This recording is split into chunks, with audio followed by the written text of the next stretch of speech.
YouTube Analytics says you guys want to see some cool builds. So, I'm gonna do my best to make that happen. Let's get to it.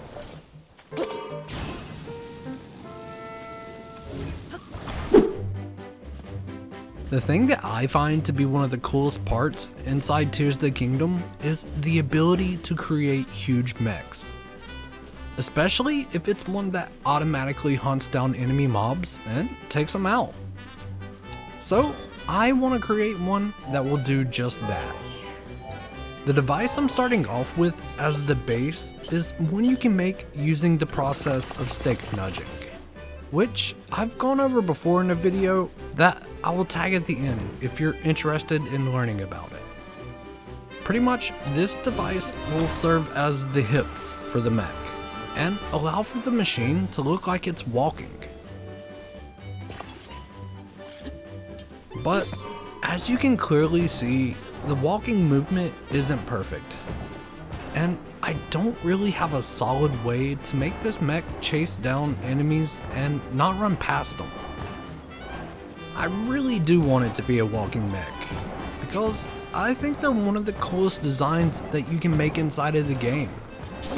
So I spent about 10 minutes trying to brainstorm a way to make the hips stop moving when it was near a mob, but I wasn't having any luck. So instead, I figured it would just be easier to slap on a control stick and just pilot the mech. With my plan all figured out, I found a nearby rock so that I could even mount the machine. But once I did, I was off. Now, this thing looks pretty cool. However, there are some flaws. A huge one being that this thing is really hard to control, and it kinda just goes wherever it wants to. But I was able to somewhat make it stop and take on a few mobs. Overall, this design looks sick, and I do think it's pretty cool. However, it could clearly use some improvements. Outstanding! Next up, I need to make a mech that will pilot itself and won't need my input at all. Especially since my last one didn't do that. To achieve this, we're gonna have to ditch the walking mechanic, but it's well worth it. The feet will be homing carts, because that's the obvious choice when you want a machine to hunt down the enemies. Stabilizers will serve as the legs, and another homing cart will be used as the body. From here, we have a pretty solid bottom half of a mech. And any number of attachments can be used to complete the top half. For the face, I went with the construct head, some lights, and a couple of Keese eyeballs for added decoration. For the arms, I used sleds.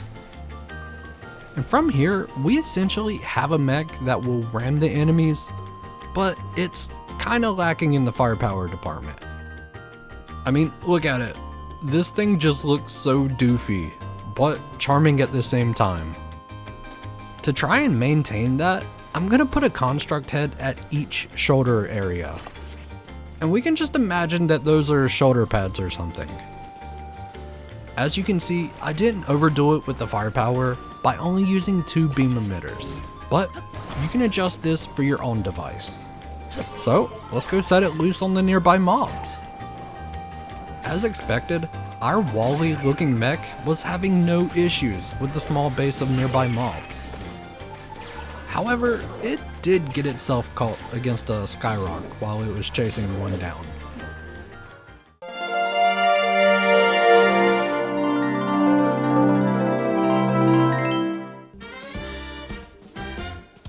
Next up is a death cage.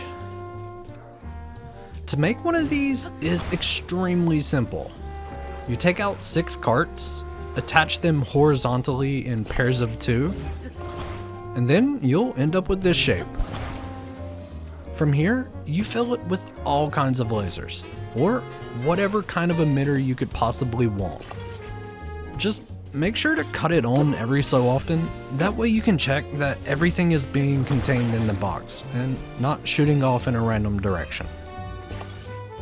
I decided to put a battery on the back, but you don't have to do this for your own device. With everything in place and after a quick check, it's looking good. So we should go test it out. And as expected, it works exceptionally well.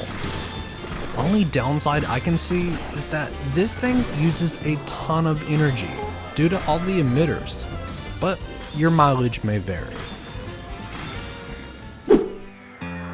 If you enjoyed this video, leave a thumbs up and consider subscribing. Also, leave a comment, cause I respond to those pretty often. And as always, I'll catch you next time.